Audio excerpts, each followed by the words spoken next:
On this worksheet, we're going to be practicing the application of text to follow value change, so showing areas fading from light to dark, and then adding details on top using color or, of course, using just an additional layer of value change instead of color. So for this practice, try out some different styles that you feel fit your final project the best, that you would like to experiment further with from that first step of practice. So to get started, I chose to use a cursive style font, so decide which style font you want to use. And then I chose to use overlap along with size change to create the value change, so the combination of the two styles from practice. I found an area that is the darkest to work with first, and I'm making sure to really overlap my text in order to emphasize that darker area and create the value.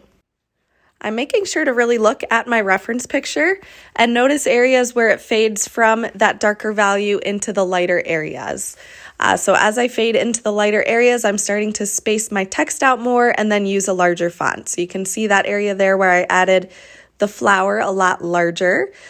For this, you can use any word that you would like. Remember, for your final project that you'll be choosing different words to use that relate back to whatever you're using as the focal point.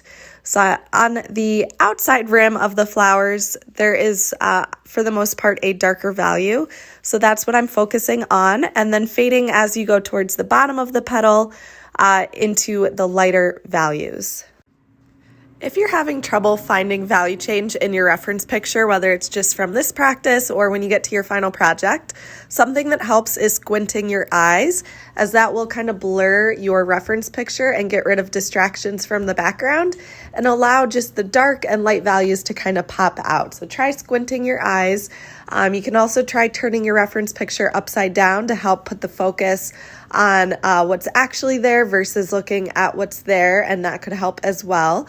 But again, just look for those areas that are the darkest. Try making sure that text or font is smaller or overlapping, and then really spreading apart and getting larger in those lighter areas. So emphasis on value change as you're adding your text.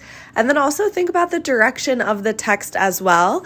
This can help to emphasize form if you're following the direction or the contour of the outside of the object. So you'll notice as I'm writing my text here, I'm following the same line as the outside of that petal. But you could change this up, maybe write vertically, horizontally, write more at an angle. So experiment with this practice. See what looks good and what you might want to try out and continue on your final project. This last step, experiment with refining details on the top layer. So I'm using colored pencil for this step to refine details.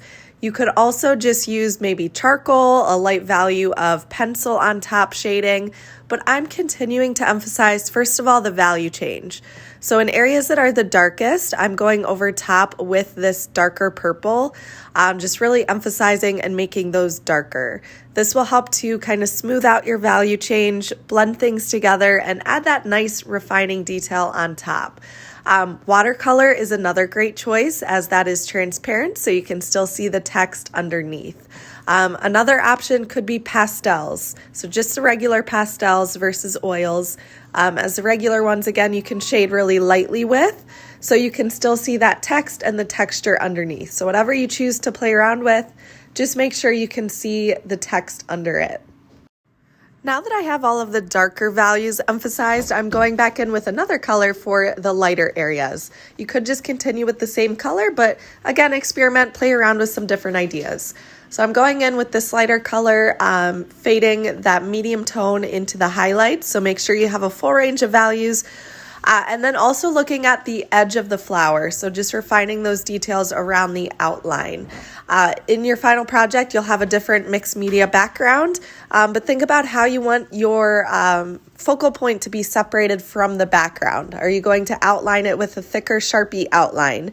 Would you shade in the background a different color around it? So think about how that's going to connect, as well as you're just refining this last step of practice here. So I'm going in again with the pink all around the lightest areas, really layering and blending those colors together. So here's the end result. You can see the text underneath here showing value change. following the contour of the flower petals. So think about the direction of that text. You can also see the color and the details on top, emphasizing the value change and just really refining the final piece.